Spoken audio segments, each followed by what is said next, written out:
And recording.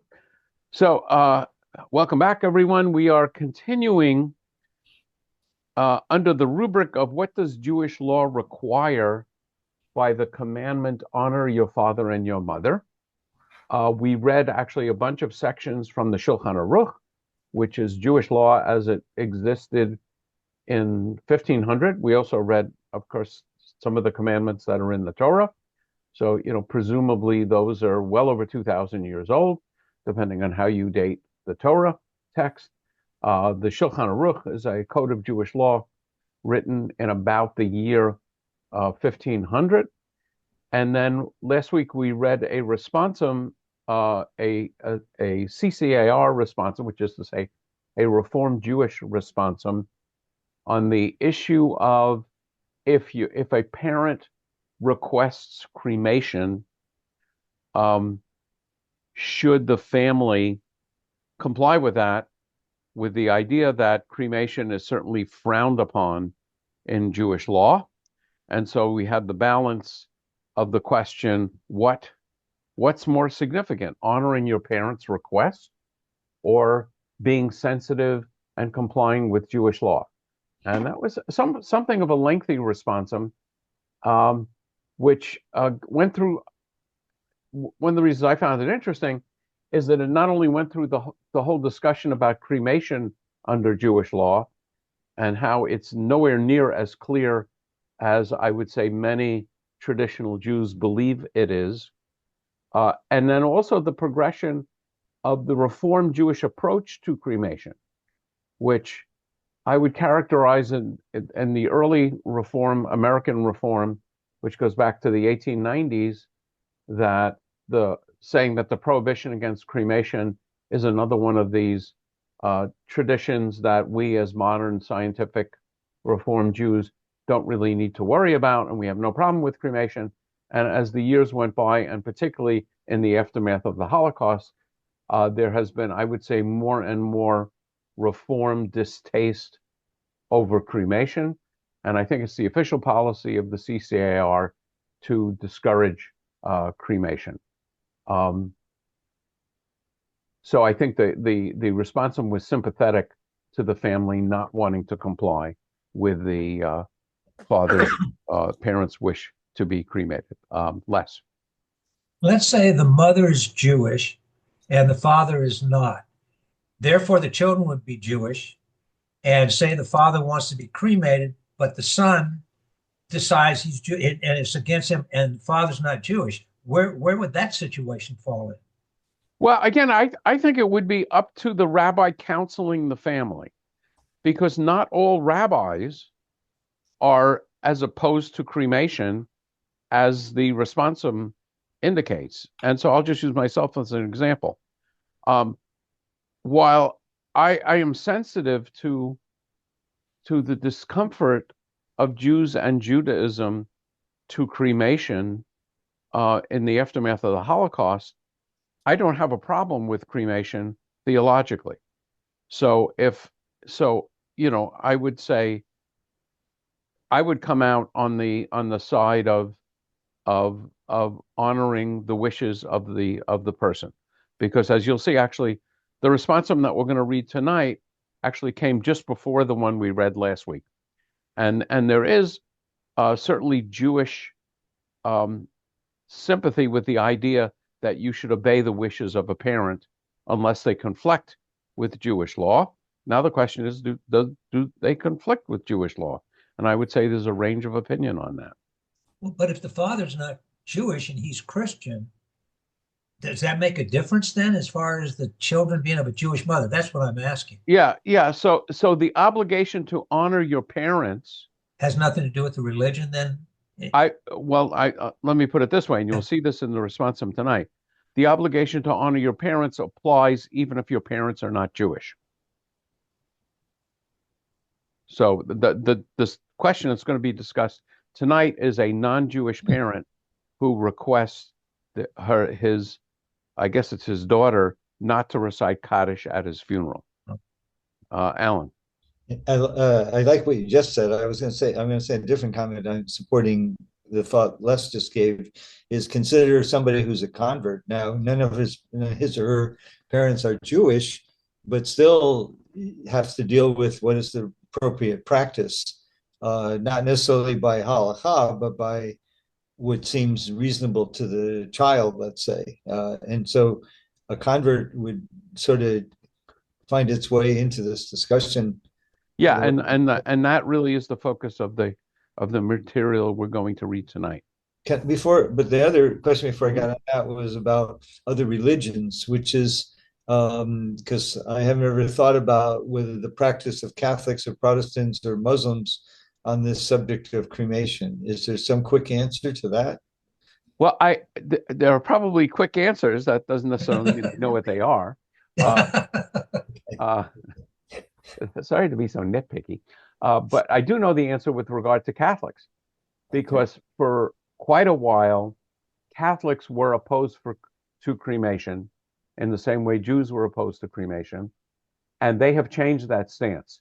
And I actually had one of kind of the regulars who come to Saturday morning Torah study and who watch the videos that we do Monday and Wednesday night raise the issue that Catholics were opposed to cremation, and I double checked it, and sure enough, I found on a Catholic website that the Catholics have, I think, in the '60s, dropped their opposition to cremation. That sounds like Vatican II and the other probably stuff.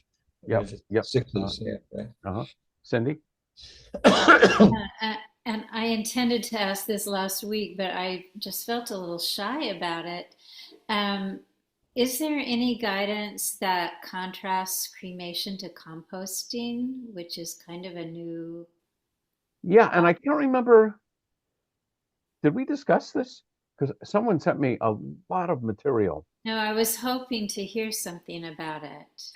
Yeah, oh, I know. I have actually a lawyer friend at a former congregant of mine from Temple Nerami and Camarillo, and he actually presented a paper, because apparently California has now made composting of human remains legal, but it actually had a very long, laws have sunrise and sunset times. So this law doesn't actually take place, I think, until 2027. And he wrote this lawyer wrote a very long, like 60-page brief and presentation on the whole subject. So I'm not aware of any official Jewish response to composting, but I would guess that traditional Jews would be opposed to it because it's not burial within 24 hours. And I think that's one of the initial reasons for opposition to cremation is, does it constitute burial? Because you're not burying the body, you're burying the cremains. So in the case of composting, my understanding of that, and I'm not particularly knowledgeable in the subject, but the act of composting takes months, as opposed to cremation, which takes hours. So you do something with the body over a period of months, and then it can be, distributed to forests or wherever. So none of that sounds like burial to me. So my guess is that traditional Judaism, which would be Orthodox and conservative Judaism, would absolutely reject that. And my guess is that Reform would leave it up to the decision of the rabbi and the individual. Thank you. You're welcome, Alan. Is this about green burial, or is this just something different? It is something different. Okay. And again, I think green burial means burial where you make it easy for the body to be connected to the ground and go back to nature, rather than no coffin. No coffin, probably. No coffin, although I don't know whether that prohibits a wooden coffin. I just don't know. But certainly not a concrete liner. And in many cases, people are buried in what I would sort of insensitively describe as a giant Tupperware. But there's a big plastic case which is sealed like a Tupperware. I mean, it's for me, that's jarring. So my understanding is green burial promotes reconnection of the body with the earth, which sounds very much like Jewish tradition to me. But I'm led to believe that bodies, as they decay, start to create some strong odors, in which case composting, as opposed to plants that compost, would be a pretty challenging thing to Well, it have. has to be done in a controlled way. So it's not, Yeah. I don't think they just dump the body into a compost heap. So it's done in a controlled way. But I'll just point out that anything that dies, um, and in the forest or wherever, decays and produces smell, and other than humans, pretty much anything that dies is not buried in a traditional Jewish way. I'm willing to go out on a limb and guess that that's true. Les.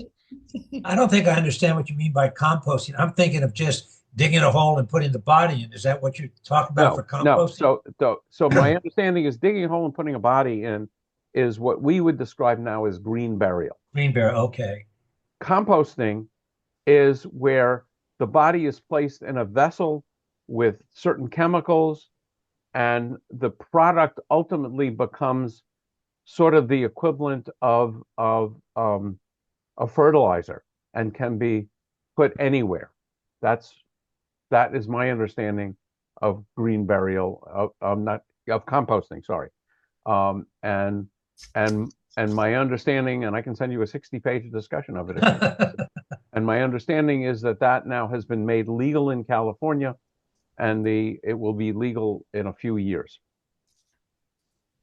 It's not mandatory. Don't lose any sleep over it. I'm trying to imagine that. So they take the body and they put it in something that breaks it all down, and then it becomes like fertilizer, and then you scatter it Yeah. to fertilize your crops, Why something not? like that.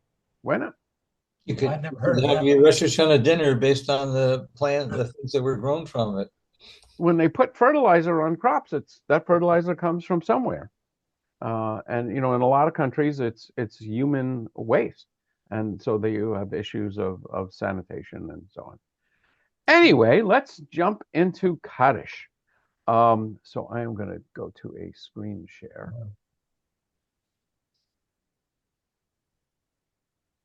And find you all again. Okay, I presume you can see the responsum. Okay, so I will read the question, and you can decide whether any of you want to be volunteer readers for the answer. And once again, this responsum is the first responsum issued by the Responsum Committee in the Jewish year 5766, so it's about 20 years old. She'elah, question. A convert is anticipating the way in which she will mourn for her elderly and ailing father. He has never been entirely reconciled to her conversion to Judaism, and his own parents, she says, were out and out anti-Semites. The father plans to be buried in the family plot near his own father. He has asked his daughter not to recite Kaddish over the grave, citing his own parents' negative feelings toward Judaism.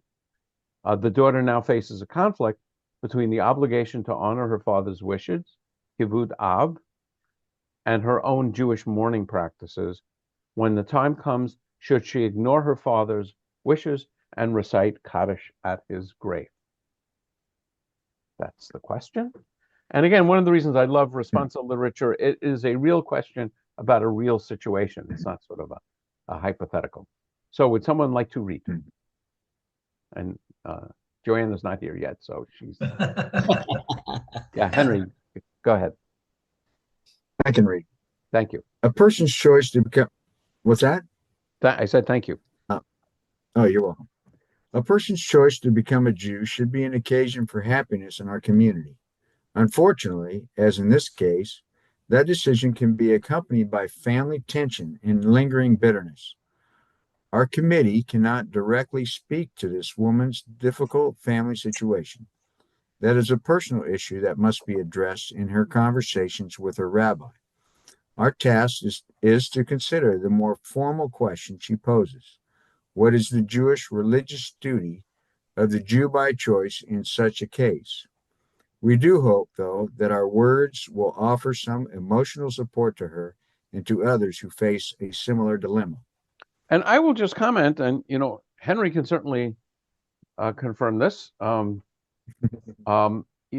I'm working with people who have converted, it is one of the areas that I want to explore with them is that how do family members feel about the conversion, and does it cause tension? And that's an important issue.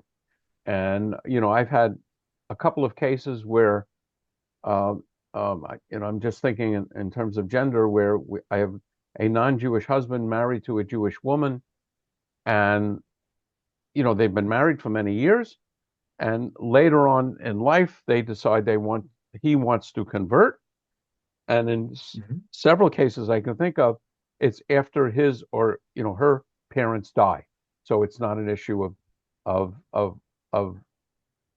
feeling that he is hurting or insulting his own non-Jewish parents. So it is very much a real issue.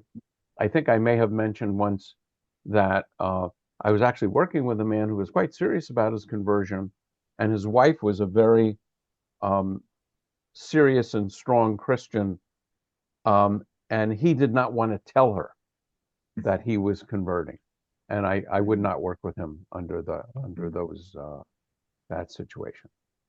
So it is a real issue. Okay. So the first item is the ger's obligation to mourn non-Jewish relatives.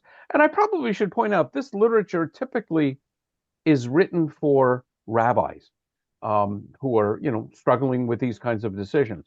So in a lot of cases, you will see words, and I'll try and translate them when we come across them.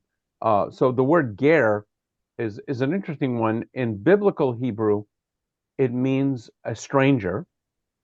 And in fact, Abraham's concubine or Sarah's maidservant is Hagar, which in Hebrew probably means the stranger, and in rabbinic Hebrew, ger means someone who has converted, and it actually comes from the use in the Bible. We see a lot called the ger tzedek, a righteous, non-Jew, and in rabbinic Hebrew, it refers to someone who converts. So male would be ger, female would be gioret, and conversion would be gerut. Okay, so with that explanation, Henry, continue. Okay. We begin with our traditions discussion of the relationship between the ger, the Jew by choice, and his or her blood relatives. The Talmud declares that the one who converts to Judaism is like a newborn child, expressing the conviction that the proselyte begins a brand new life upon joining the Jewish people. In a legal sense, this means that all blood ties between the ger and his or her non-Jewish relatives are rendered null and void. And I'll just jump in and say, when someone converts to Judaism, their Hebrew name would be, let's say Moshe ben Avraham v'Sarah. So their Hebrew name would be tied to Abraham and Sarah, with the thought that anyone who converts is the spiritual child of Abraham and Sarah, and it would not be tied to the names of his actual parents. Okay, I think we're right here. However, the halakha. Okay, however, right? Yeah. However, the halakha does not develop this principle to its logical extreme. For example, a Jew by choice is not permitted to marry any blood relative that would be forbidden to a born Jew, even though, according to the halakha, they are not his relatives. Similarly, the ger is required to honor her Gentile parents, even though she is a newborn child, and they technically are no longer her mother and father. The law makes these exceptions to the rule of the convert's newborn status, because let it not be said that a proselyte has descended in holiness. That is, conversion to Judaism should not serve as a justification for behavior considered shameful by all people, Jews and non-Jews alike. Our Reformed tradition applies this reasoning to the case of the mourner as well. Thus, the Jew by choice observes the rites of mourning for his or her non-Jewish relatives in the same way that a born Jew would mourn his or her loved ones. This includes the obligation to recite kaddish for them. Okay, Alan. My question relates to the Hebrew name and Abraham and Sarah, which I'm familiar with, but I was thinking about there is a tradition that we say that we were all at Sinai. Mm-hmm. And so when a person converts to Judaism, does he or she be included in that in the same way? And maybe that's the connection to using Abraham and Sarah as Yeah, a so there is that tradition, and I don't know the exact origin of that tradition, but my understanding is that every Jew, every person who is Jewish, and every person who has converted to Judaism, their soul was at Sinai when we entered into the covenant with God. And partially it addresses the question of why am I bound by the covenant? I wasn't at Sinai. I didn't agree. When Moses said, do you accept this? And the people responded, Na'aseh and Nishma, we will hear it and we will obey it. We will do it and we will hear it. So the question is, how is it that I am bound? So one answer to that is my soul was there. And so that's the origin of that tradition. Yeah, Alan. But I've heard more than one man or woman in a conversion celebration who says, I knew my soul was Jewish, even Yes. though I was raised in a different religion. Yes. They proudly explain how they feel this connection, and they make statements like that. Yes, and I would agree with that Yeah. sentiment. A lot of times when I work with people who are converting, the issue comes up: how do we know the person is ready? And the answer is when we realize that you are Jewish already, and it is now time to publicly confirm that fact. And if a person just walks into my office or into my Zoom room, which is more frequent these days, and wants to convert, I don't know, and they don't know whether their soul is Jewish. And so we really begin an exploration of Judaism and to find out whether in fact they are Jewish. And now we just need to confirm that through a legal proceeding. At least that's the take I like Thank you. on that. Let's see. So we had this discussion, even though you're born again, not a phrase we often hear about in connection with Judaism, you still can't marry your biological sister under Jewish law, even though now, because you're not, you've been born, you're a newborn child, you're not technically related to them. And then there is this issue, which is sort of hinted at here, is that you're not supposed to remind someone that they are a convert. So you're supposed to treat them as a Jew in every way. And actually, the idea that they are the child of Abraham and Sarah seems to be a reminder. Although I think it was at a wedding where either the man or the woman was their parents' name was Abraham and Sarah. And so I asked whether they were a convert, and the answer was no. Their Hebrew names were actually Abraham and Sarah. So one for the history books. Yeah. Okay, Henry, you want to continue? May a parent exempt? Okay. Oh, sorry, Excellent. Les, you have a question. Yeah, I would think that a convert would be almost more Jewish than someone who's just born into it. They're choosing and making the choice to do the studying and finding out what Judaism's all about. So I would almost think that they're more Jewish than someone who's just born Jewish. Well, I often say there's only two statuses of being Jewish: 0% and 100%. But I understand your point that they are probably more serious about their Judaism and maybe more observant. And I absolutely agree with you. Particularly, in my experience, I think I may have talked about this. You have the typical example of a Jewish guy marries a non-Jewish woman or is planning on marrying a non-Jewish woman, and she is studying for conversion. And she has been part of a church, and she grew up, as part of a church. And in her world, it was common to go to church every Sunday. and to celebrate holidays and so on. And now this guy hasn't been in a synagogue since his bar mitzvah. I will speak for myself. It was certainly a good 20 years or more between my bar mitzvah and the next time I was in a synagogue. And this poor guy doesn't know what hit him. His bride, his wife, has converted to Judaism, and now she wants to go to services Friday night, Saturday. She wants to become active in the sisterhood. She wants to join the Havarah. And this guy, he just likes bagels and lox. So I would say you're right, that the convert is someone who actually has studied Judaism as an adult and understands it in an adult way and agrees with it in an adult way, whereas most of us, stopped studying Judaism formally at the ripe old age of 13 or maybe 16. So I absolutely agree with you. Okay, let's Okay, go back. Yeah, we are. Are we here? May a parent exempt a child? Yeah, Yes, that's where we're at. Thank you.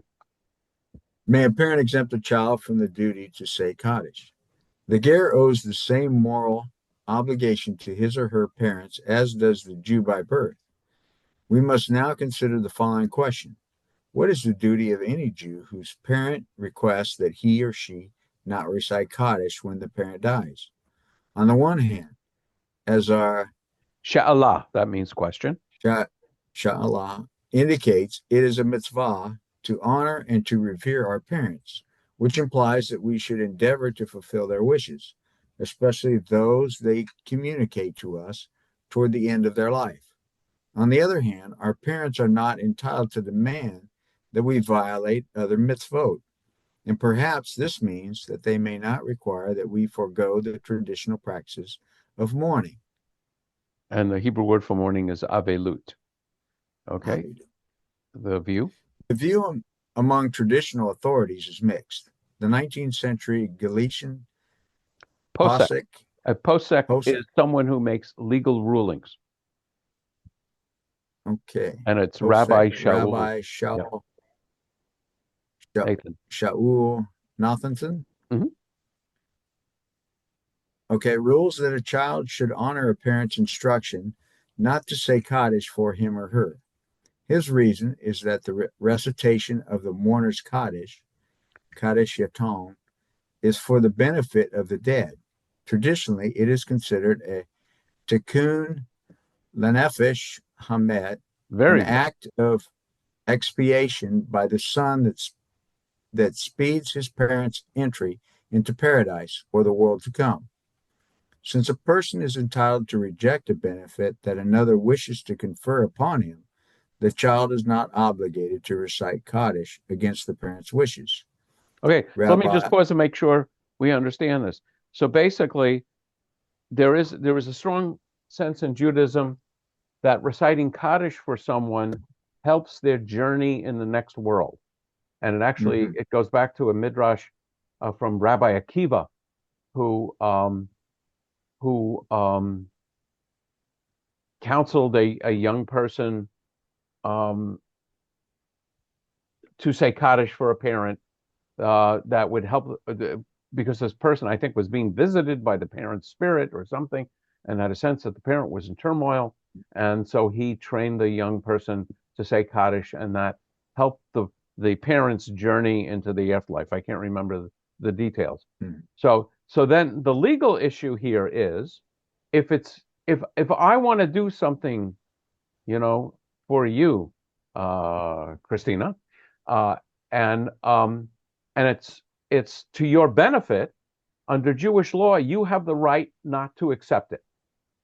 Okay, it's just sort of logical. It's your benefit, it's not my benefit, so you have the right to reject it. So if the benefit is for the person's journey in the next life, that person has the right to benefit. It will not shock you that not all rabbis agree with this. So we're going to read about Ovadia Yosef, who was the chief Sephardic, or a significant Sephardic rabbi in Israel. I don't know if he was the chief. I think he was a chief Sephardic rabbi, but I'm not sure. Okay, so let's see what he has to say. Okay, so Rabbi Ovadia Yosef, the contemporary Israeli scholar, takes the opposing view. The child should not honor this request. For had the parent truly considered how important it was that his soul be lifted toward paradise, he never would have instructed the child not to recite Kaddish. This dispute evokes the Talmudic discussion over the eulogy, Hebrew word chesped. Hesped. Do we honor the deceased's request that he not be eulogized at his funeral? Is the eulogy an honor for the dead? In which case, the deceased is entitled to forego the honor, or an honor for the living, in which case we would say that the deceased cannot deny his mourners an honor to which they are entitled. The latter authorities determine that the eulogy is for the honor of the dead. Hence, they rule that we obey the deceased's request that no eulogy be recited. Both Nathatan and Yosef regard the Kaddish as an honor for the dead, that the deceased may refuse, though Yosef holds that such a refusal cannot be understood as an informed decision.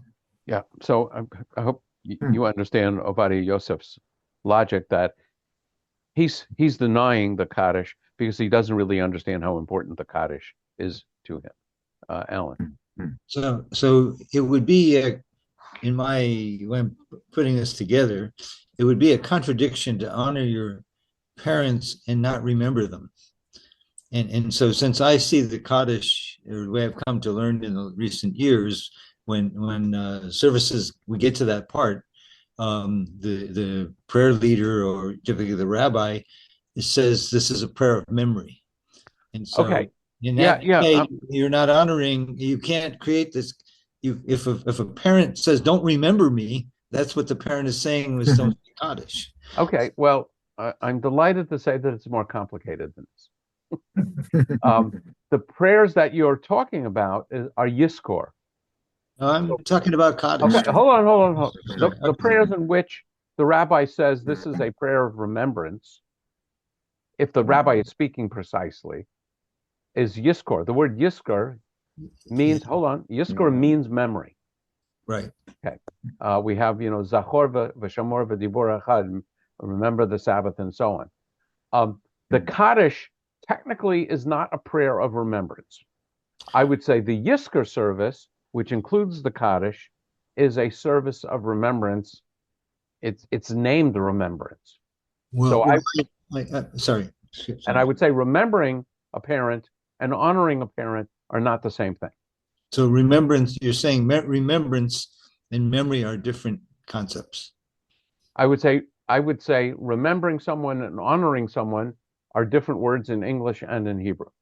But I've in my often travels to lots of places, it is a common choice of words just before the Kaddish, trying to illustrate this is not a prayer about death. I think that's what's trying to. Yeah, okay. I absolutely agree with that. And in doing that, they use the word memory, not in the Yizkor contents. Okay, I don't know what to tell you, except that that in Yizkor, it's specifically a prayer of remembrance. And the Yizkor prayer is not the same prayer as the Kaddish. Oh, yeah, of course. There is a prayer for Yizkor. I was saying, and the other thing, which is why I was trying to make this point about if a parent says don't say Kaddish, is saying don't say prayers that remember me. Don't remember me. That's how I would interpret it. Yeah. So what I would say is, in this case, the parent is saying don't say Kaddish because I'm not Jewish, and in fact I'm not so crazy about the fact that you're Jewish, and in fact I'm not maybe the way his parents thought. I'm not crazy about the fact that anybody's Jewish. About the Jewish I don't want to be honored in a way that is specifically Jewish at my funeral. And my guess is I need to rewrite my my instructions a little bit. Thanks for this. Okay. Thank you. Okay, so let's continue. I think we are saying now we Reform Jews. Yes, we Reform Jews take a different approach to the theology of Kaddish. We do not believe that we elevate the souls of our dead to paradise by reciting Kaddish for them. Rather, we recite Kaddish because it is the primary liturgical expression of traditional Jewish mourning. For us, it invokes the unbroken link of memory that binds every Jewish generation to its past. Its recitation is the way we declare our faith, even at the darkest moments of loss. In the eternity of Israel's covenant with God, in the triumph of hope, and in the coming of the divine kingdom, we no longer hold, therefore, that the recitation of Kaddish is for the honor of the dead. It is, however, vitally important for us that we say it. As such, this ritual indisputably serves the honor of the living, and the dead, according to the Talmudic principle, are not entitled to deny us the honor. We would prefer to say responsibility of mourning as Jews. Thus, we recite Kaddish whether or not our loved ones request us to do so, or even if they forbid us from doing so after they are gone. Okay. To honor one's non-Jewish parent, a Jew is therefore obligated to say Kaddish and to mourn a parent even though the parent has instructed the child to the contrary. Our duty to honor our parents does not empower them to demand that we cease not to act as Jews. That we cease to act as Jews. That we cease to act as Jews, I'm sorry. This parent, however, is a non-Jew who is, for his own very heartfelt reasons, does not want his daughter to recite Kaddish over his grave. She might argue that her practice of mourning is her own business, one that flows from her sense of Jewish religious duty, and that this duty overrides any obligation to honor his wishes.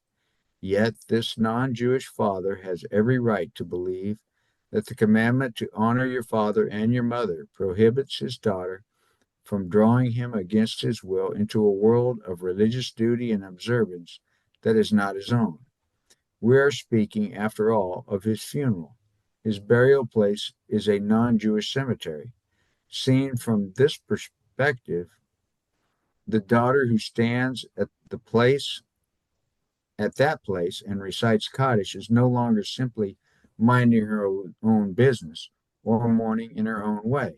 She has invaded her father's space with Jewish ritual in direct contradiction to his wishes. We think that the daughter should honor her father's requests and not say Kaddish at his grave. We base our conclusion primarily upon two reasons. First, to say the Kaddish over the father's grave in violation of his explicit instruction would smack of religious coercion, as we have noted in another context.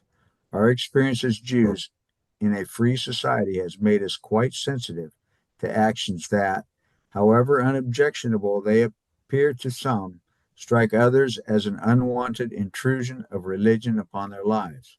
We reject those actions when others perform them. We should avoid them as well. Second, since the funeral service will be a non-Jewish one, taking place in a non-Jewish cemetery, it is arguably inappropriate to introduce Jewish ritual into that setting. Such, after all, is our own policy, although we in the Reform movement permit the burial of non-Jews in our cemeteries. We insist that the burial service be a liturgy of our own devising, that no non-Jewish liturgy be used, and that no non-Jewish religious symbolism be displayed during the service or on the tombstone. We believe that this is a reasonable standard, and we also believe it to be reasonable when non-Jews apply it to their services. It is only right to accord to this father the same understanding that, were the situation reversed, we would ask of him. Note that we are speaking of the non-Jewish funeral and the father's grave. It is there that the daughter should honor her father's wishes. Elsewhere, however, her decisions as to how she shall mourn are very much her own. If, for example, her father had requested that she never say Kaddish for him, even while observing Shiva or at a synagogue service, she would be under no obligation to honor that request. In those Jewish settings, her wishes and her sense of religious duty would prevail over his. Fortunately, the father's request does not seem to extend beyond the boundaries of the cemetery in which he is to be buried. Conclusion. We have argued the following points. The Jew by choice owes the same duty of honor to his or her parents as does the born Jew. This includes the obligation to mourn them when they die. Next point, a Jewish parent is not entitled to instruct his or not her child not observe the rules of mourning or recite kaddish. The child, though obliged to honor the parent, has no duty to fulfill such an instruction. Next point, the Jew by choice should honor his or her non-Jewish parents' request that Kaddish not be recited and other Jewish rites not be performed at the parent's grave in the non-Jewish cemetery. At his or her home or in any other Jewish setting, however, the ger should recite Kaddish and mourn as a Jew, even if the parent had requested otherwise. Our Teshuvah attempts to chart a compromise between two sets of duties: the duty of every Jew to mourn our loved ones in a Jewish manner and our duty to honor our parents.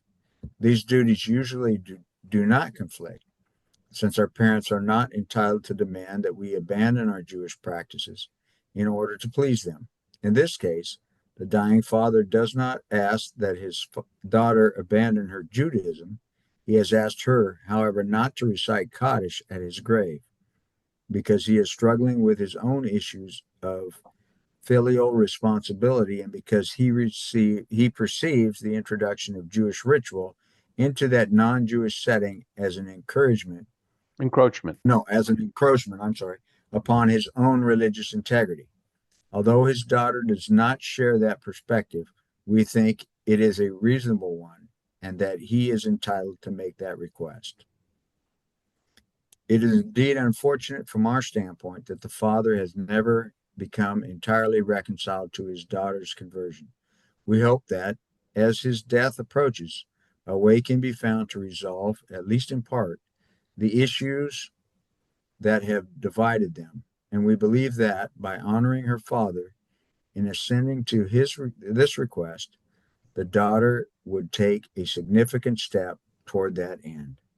Yeah, and I'll just point out there are lots of footnotes, including links that didn't seem to work. I'm not sure why for me, but the Reform Responsa are online, so you can find these. And there's a discussion in the footnotes, and I love the fact that where the Responsum mentions an issue of Jewish law, here's a responsum from a particular rabbi.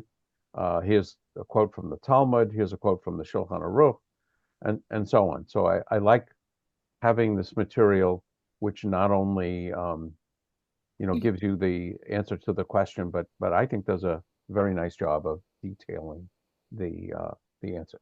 So I'm going to stop sharing and we can discuss. Alan. Henry may have covered what I'm about to ask, but I didn't quite get this. What about this? Response has been discussing around two family members were actually talking about it and disagreeing, or maybe disagreeing on what to do. What if the child is not Jewish because of, say, the parent was converted, and the child wants to say Kaddish, knowing that this is a Jewish practice? Does Jewish law, or you, or any contemporary Jewish person have an opinion on whether the non-Jewish person can read the prayer, the Aramaic prayer? Yeah. Is there any discomfort in having the non-Jewish person say the prayer in the spirit of honoring the yeah. So I will say, from my own point of view, I have no problem with it. Yeah. In the same way, a Kaddish traditionally is only said in the presence of a minyan, and I've certainly officiated at funerals where there were not 10 Jews, and I have no problem reading the Kaddish there because we're honoring the dead person.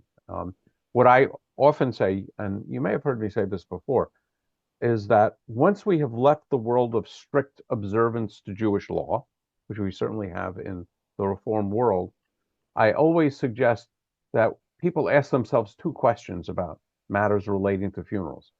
Question number one is, how do I honor the person that died? And question two is, how do I comfort people who love that person? And so in the case you described, which is to say, let's say a Jewish parent and a non-Jewish child, um, I think it fulfills both of those requirements, that it honors the person who died in a way, presumably if the person's Jewish, that they would appreciate, and other family members would appreciate, and it also comforts people who love the deceased. In the So, community too, I would add. sorry? And I would add, and the community. So the friends and other family members of the Jewish person who passed away, seeing a child say the Kaddish, knowing the child is not Jewish, is also comforting to the community. Yeah, I mean, I think so.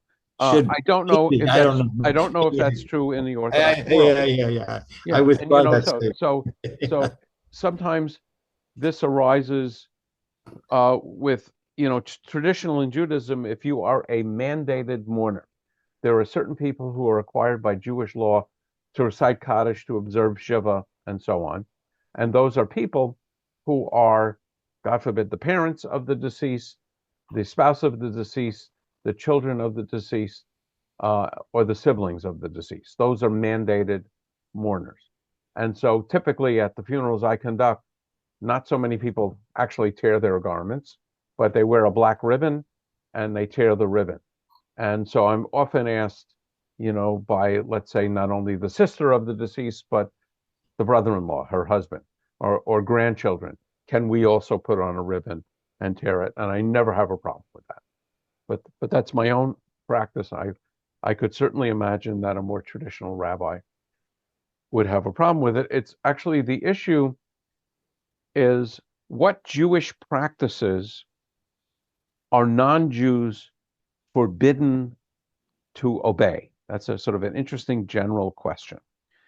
And the one that comes to mind is, well, first, it's really interesting, and I guess it would be fun, but maybe not for anyone other than me, to pursue the legal issues around this. Wearing a yarmulke, a kippah, if a non-Jew enters a synagogue, or now I'm really thinking about conservative or Orthodox, or even an area which is considered a synagogue, like the Western Wall Plaza area, men are obligated to cover their heads. Whereas people who are not obligated to wear a talit, which really only applies to Jewish men, in many cases will be forbidden from wearing a talit. Not only not expected to wear a talit, but actually be forbidden from wearing a talit. This actually arises with women in the Orthodox world. I'm actually going to be conducting an interesting bat mitzvah, and for lots of interesting reasons, the family is connected to both Chabad and Reform. And I'm conducting a ceremony, and I began by saying, well, we'll present this young lady with a talit, and her grandfather said, no, we're not going to do that. And there's all kinds of interesting technical issues, but it's clear that in many, I would say, ultra-Orthodox circles, Jewish women are not permitted to wear a talit, even though the issue really is, are they required to wear a talit? No. Then the question is, if they're not required to wear it, may they be permitted to wear it? Some rabbinic authorities would say yes. Some rabbinic authorities would say no.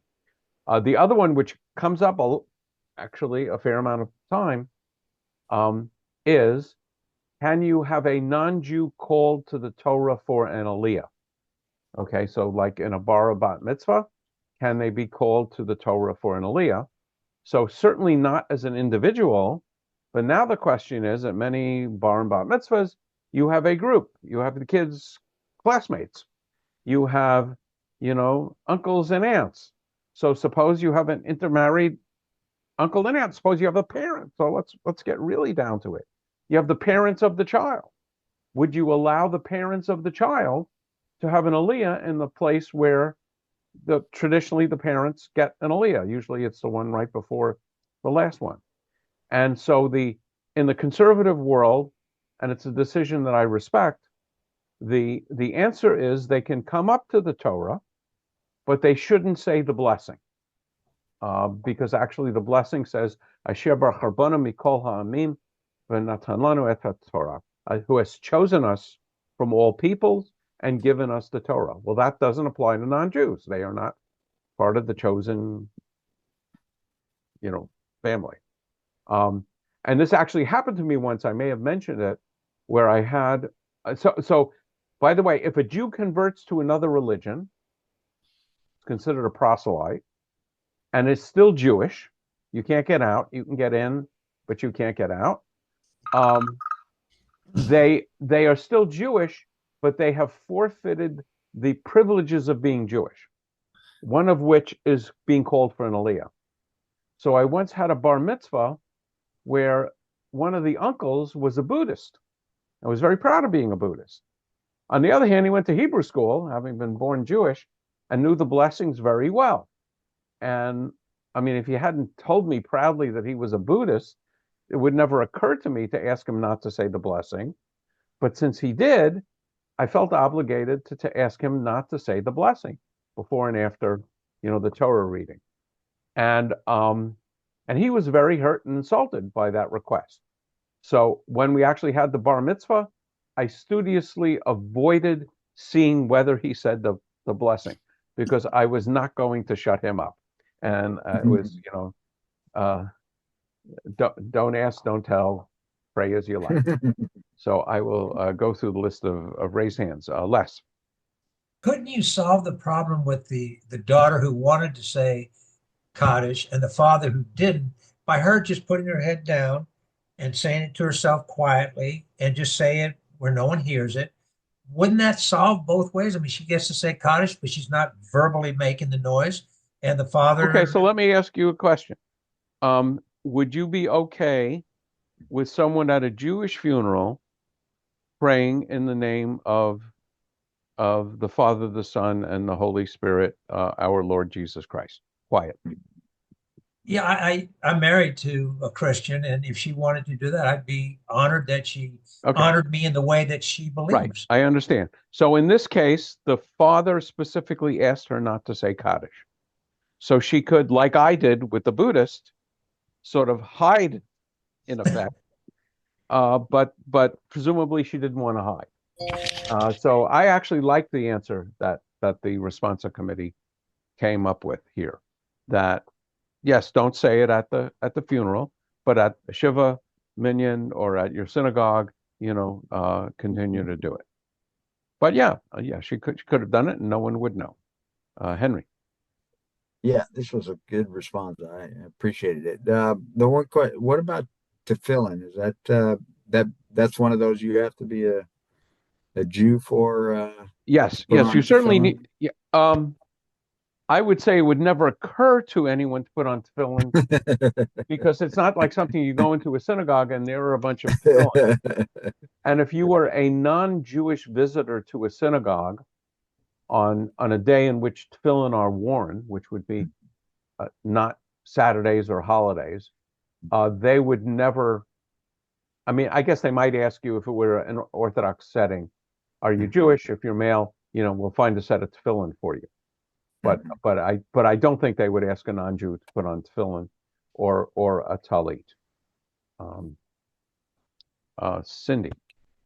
Yeah, so my question is about whether there's a distinction between obeying and honoring our fathers or mothers, our parents.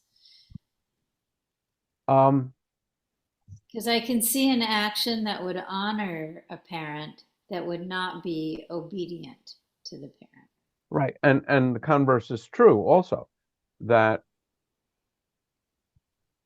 you could argue that obeying someone might not honor them. Exactly. So I would say, yes, there is a distinction. And the issue here is you're commanded to honor, but if that honor is a request which asks you to go against Jewish law, you should not obey it, even though you're clearly obligated to honor, but another commandment is more significant than overrides the commandment. So in the same way that if you're starving, you can eat non-kosher food. The obligation to live by the Torah overrides in matters of health, almost all other commandments. Alan.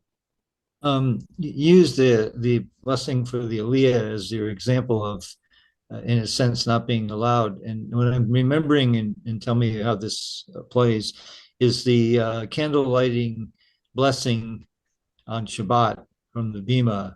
I recall, and you'll correct me if I don't remember, that Rabbi Greenbaum, among the things that were criteria for interfaith marriages, that if the mother wasn't Jewish, the mother was forbidden, I guess, or not allowed to say the candle lighting because of what it means. Because of what it means. Yeah, I mean, so any mitzvah blessing is Baruch atah Adonai Eloheinu melech haolam, blessed are you, Adonai, our God, ruler of everything.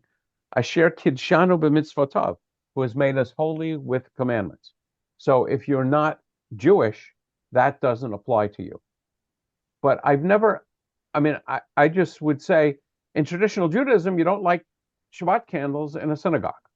So I guess this question never comes up in more traditional settings, because the only people lighting candles are Jews, or women, or if there are no women in a household, men lighting Jews in their home, lighting candles in their home. In the Shabbat service, it's almost 100% that we light Reform. In Reform. I'm talking about Reform. Yeah. So yes. So I'm saying this doesn't come up in traditional settings. No. Okay. Right. So in the Reform setting, again, I would say it's up to the rabbi. There you go. And I don't remember Rabbi Greenbaum doing that. I know, or my recollection, and I'm old with a losing memory, but my recollection was one of the criteria. There were several things that I came away from when he's conducting a family for a bar mitzvah was interfaith. There were some things he was okay and some things weren't, and the candle lighting blessings were one of those no's. Okay, I don't remember that, and I would not do that, because you would allow the non-Jewish? I would absolutely allow them. Okay. And I would again say you're not required to say this blessing, and I'm actually a little more comfortable if you don't say the blessing. But I would never shame the non-Jewish mother by in effect highlighting the fact that she has to sit down while other people come up. No, that would have been privately arranged in advance. But anyway, the point I accept your point. You answered my question. Thank you. Yeah, because to me, the mitzvah of not shaming someone is more important than the technical issue about Asher Kidshanu. Yeah, no. Alan would never have done that anyway. But it was more what practices, custom in the. But you can imagine all the people attending the Friday night service, where maybe they wouldn't question why the mother was. One of my temples here, some of the people with more traditional backgrounds fuss over men lighting Shabbat candles. It gets all this stuff. Yeah, right. Yeah. So if there's a reason for people to take offense, they often will, or they may. I mean, if we're looking for a reason to be offended, the world presents us with a cornucopia of possible offenses. And how do you say cornucopia in Hebrew? I have no idea. Okay. Any other thoughts, questions, comments? If not, I will wish you all a good evening. We do have a session this Wednesday night for those of you who would like to attend, and that's going to be reading again in this discussion of Lot's daughters. So 3 Mondays off, and so it's sort of almost the middle of January. Yes. I'm going to send out an email tonight with that information. And it affects some of the Wednesdays too. You'll put that. It'll affect the next 2 Wednesdays. I think the third Wednesday I will be able to. Thank you. I think I need to check my calendar. Okay, so take care. Stay well. Thank you, Rabbi. Thank you, Rabbi. Great session. Thanks everybody who participated. I learned a lot of stuff from you guys. Yeah. I mean, I love the legal. I love the legal precision of Jewish thinking, and that's why we have Jewish lawyers and doctors and this kind of scholarship is very, Jewish, and I love Yeah. being. And to reinforce that, if you're following the prime minister's trial, you'll also understand the legalities of that kind of Following challenging thing. The which prime trial? minister's trial. Netanyahu is in Oh, testimony. He's had to testify at least 3 or 4 days, full days, yeah. and I don't have a clue as to why it's so many hours a day for weeks, apparently. well, it reminds me of you didn't misuse the word, but the misuse of the word 60-page brief. Exactly. Exactly. Yeah, that's good, actually. Yeah, a 60-page brief. Yes. Yep. Okay. Well, Lila Tov. Good night, everyone. Take care. Thank you. Bye.